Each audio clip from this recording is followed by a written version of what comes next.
Hello again everybody, welcome back again di Bitcoin Update. Thank you so much guys yang udah bergabung di dalam video ini. Kita lihat perkembangan terakhir Bitcoin mengalami rejection ya dari area ekspansi range yang kita sudah mention dari video terakhir.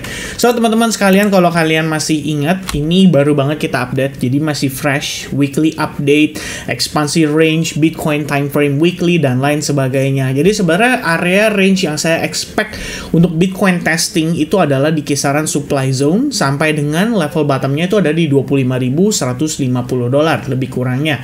Nah teman-teman sekalian, ketika kita melihat progres pada pergerakan hari Senin, seperti biasa, Senin di sesi Asia pembukaan itu seringkali market mengalami pergerakan yang volatile, namun disertai dengan probabilitas untuk manipulasi. Jadi itu selalu yang menjadi mungkin part paling penting untuk kita antisipasi ketika kita sedang bertransaksi. Jadi kalau misalnya teman-teman lagi ongoing trading hari Sabtu atau Minggu, kalian lagi ada posisi, mungkin alangkah lebih baiknya untuk tidak dibiarkan menggantung, karena biasanya Senin pagi itu akan ada pergerakan yang lumayan agresif.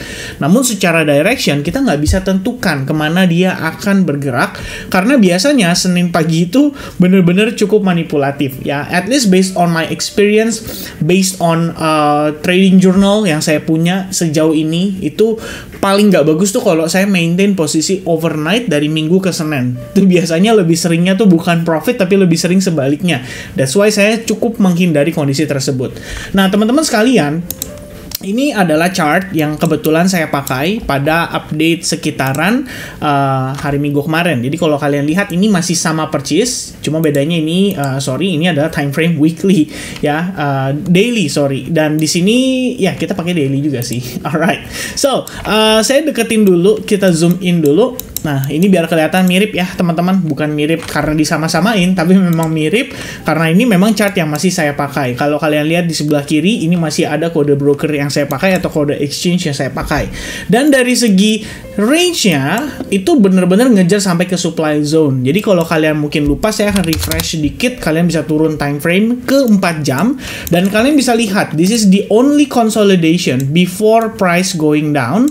Yang artinya ada battle between sellers dan buyers. Jadi mereka fight di sana ya, coba untuk mendominasi pergerakan, dan akhirnya sellers mendominasi. That's why dari area ini kalau kita mendapati adanya rejection pada Bitcoin, itu saya rasa sangat wajar. Ya, yang sangat disayangkan adalah kalau teman-teman ingat di update pada saat weekly di hari Minggu itu, sebenarnya kita udah ngelihat Bitcoin itu pada time frame kecil ya, seperti 1 jam ya, lebih kurang di sini harusnya. Ya, kita udah lihat dia sudah mengalami progres penurunan, at least pada time frame 1 jam.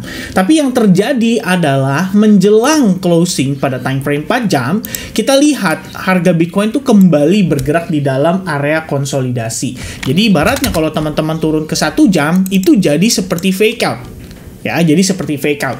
Kalau misalkan kalian perhatikan, ini waktu kita update posisi belum close candle. Jadi masih berjalan tepat di kondisi di mana fake out itu terjadi. Jadi kalau misalkan kita melihat kondisi fake out terjadi, kalian bisa lihat ada tail candle memanjang ke bawah. Di sini kalian bisa langsung mengambil kesimpulan bahwa harga masih terkonsolidasi di dalam range yang sama. Oke, dan apabila itu yang terjadi, ya kalau misalkan kalian tadinya punya view mungkin kecenderungan untuk melihat Bitcoin turun lebih jauh, ya kalian harus mempertimbangkan lagi bahwa fake out tersebut bisa saja menjadi proses dari liquidity sweep dari posisi-posisi buy yang masuk di market. Jadi tujuannya adalah untuk melikuidasi atau menghajar stop loss daripada posisi buy yang masuk pada saat konsolidasi itu. Biasanya ini terjadi di market yang kecenderungannya sideways. Jadi orang-orang tuh tektok. Ya, kalau orang bilang tuh tradingnya pingpong atau tektok ya, manfaatin bawah atas, jadi dia transaksi di dalam. Dan kalau misalkan dia entry buy di bawah, udah pasti stop loss placement adalah di previous low, dan sangat wajar kalau misalkan itu dihajar dulu sebelum akhirnya market mengalami reversal. Per pagi hari Saya sempat lihat ya, harganya di sini mengalami konsolidasi sesaat, membentuk semacam, ya kalian bisa tahu di situ membentuk semacam range after breakout terjadi terhadap area konsolidasi, dan disinilah akhirnya menjadi awal mula dari rally terhadap Bitcoin. Nah, kalau teman-teman berkata kemarin, ada beberapa yang bukan DM ya, istilahnya chat di kolom komennya YouTube mengatakan bahwa kok ini gimana terjadi dump dan lain sebagainya. Sebenarnya itu adalah hal yang wajar karena memang range yang kita coba antisipasi adalah di area supply itu. Kalau misalkan kita mendapatkan reaction dari sana. But the question is, apakah ini adalah proses reversalnya? Ya kan? Itu kan pasti yang jadi pertanyaan kita juga nih. Apakah setelah testing ke supply zone harganya kena reject terus dia malah jadi reversal? Nah, ini yang kita terus terang coba untuk cari tahu. At least dari update hari ini teman-teman bisa dapat informasi tersebut. Nah, teman-teman, before kita lanjut lebih jauh, saya pengen sampaikan dulu sebuah update ya. Ini sebenarnya bukan untuk XAU sih, tapi kemarin itu kan ada yang nanya seputar XAU. XAU kalau teman-teman mau transaksikan, this is gonna be your opportunity untuk ngelihat XAU bisa create higher high karena technically dia udah break dari major SNR-nya. Itu pertama.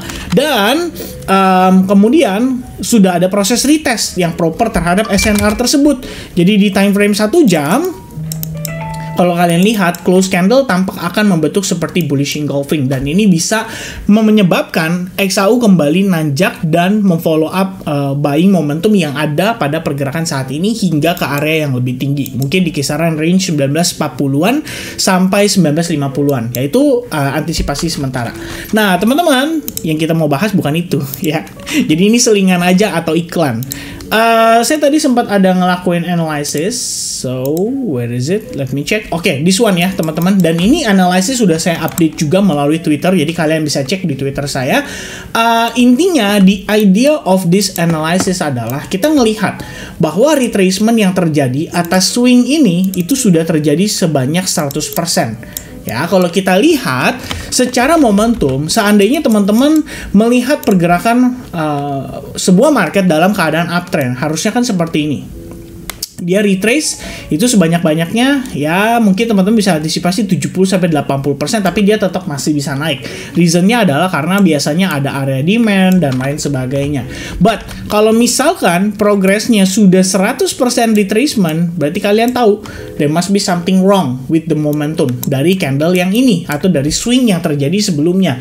Jadi apa yang terjadi setelahnya itu biasanya bisa menyebabkan orang-orang berpikir bahwa ini berpotensi membentuk head and shoulders, atau misalkan dibilang Quasimodo pattern, ya nggak ada masalah sama sekali, karena yang penting yang menjadi concern utamanya adalah kenapa retracementnya 100%. Kalau memang trennya itu masih bullish banget, ya itu yang menjadi concern kita saat ini. Jadi apa yang saya lihat saat ini bukanlah merupakan sebuah kalau orang bilang tuh prediksi, kalau orang bilang tuh ya prediksi sih, lebih banyak prediksi pergerakan masa depan.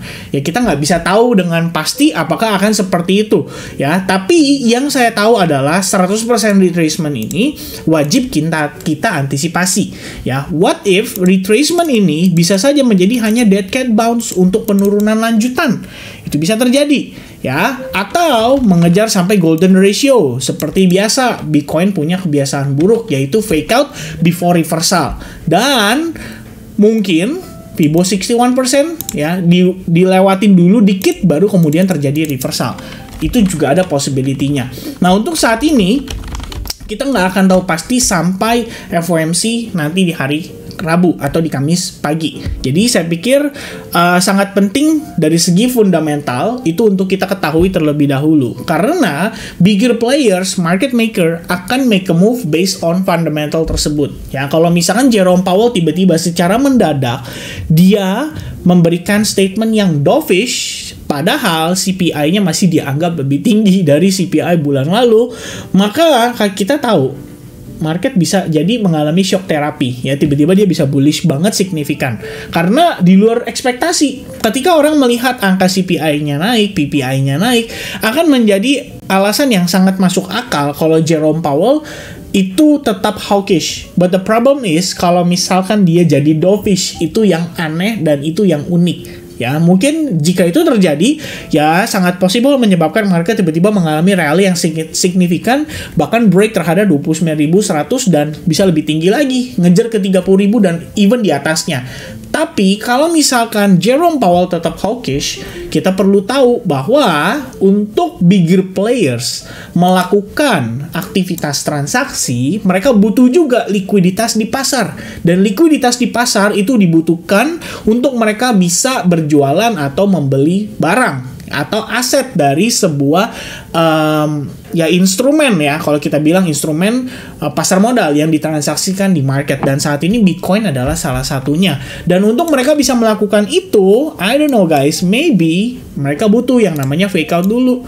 Ya, fake out ini buat apa? Melikuidasi posisi sell yang masuk di market sehingga sell tersebut terkena stop loss, dan karena stop loss berarti buy stop order yang di-hit di sana, dan semua itu bersedia untuk beli dari harga yang lebih tinggi sehingga bigger players jadi bisa jualan. Ya, itu adalah consideration kita untuk saat ini. Lalu apakah ini cukup? Karena kalau kita lihat ini kan udah break support resistance juga. Saya cukup yakin lah banyak retail yang buy di sini.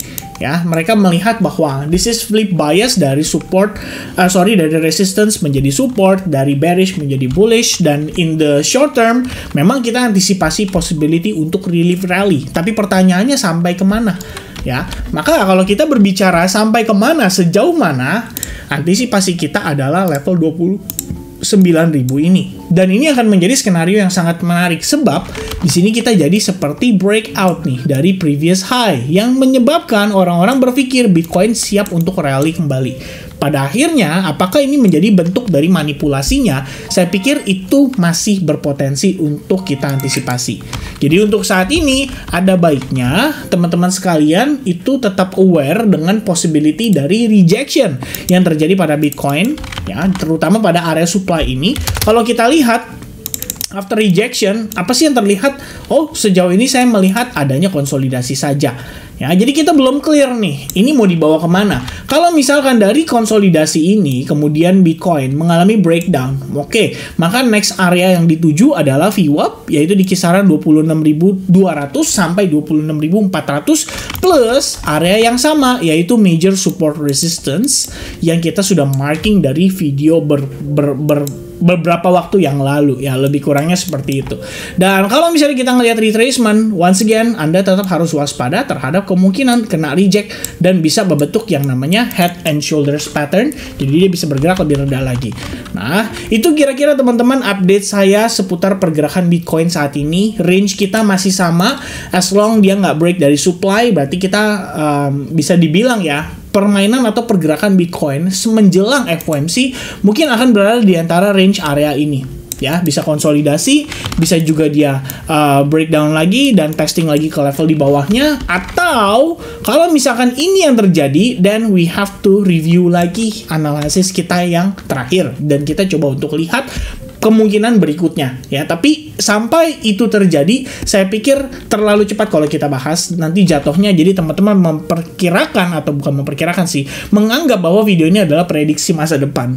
Padahal kita nggak pernah tahu, karena tugas kita sebagai retail adalah merespon reaction market terhadap ya aktivitas dari market maker, intinya itu. Oke? So I think that's it for Bitcoin update. Saya mau say thanks buat teman-teman yang udah support di video terakhir, udah kasih like buttonnya yang banyak, dan sudah kasih feedback juga soal kapan kira-kira kita live streaming. I think before FOMC press conference kayak 30 menitan sebelumnya kita udah bisa mulai live streaming. Ya, itu bakal menarik dan bakal seru banget.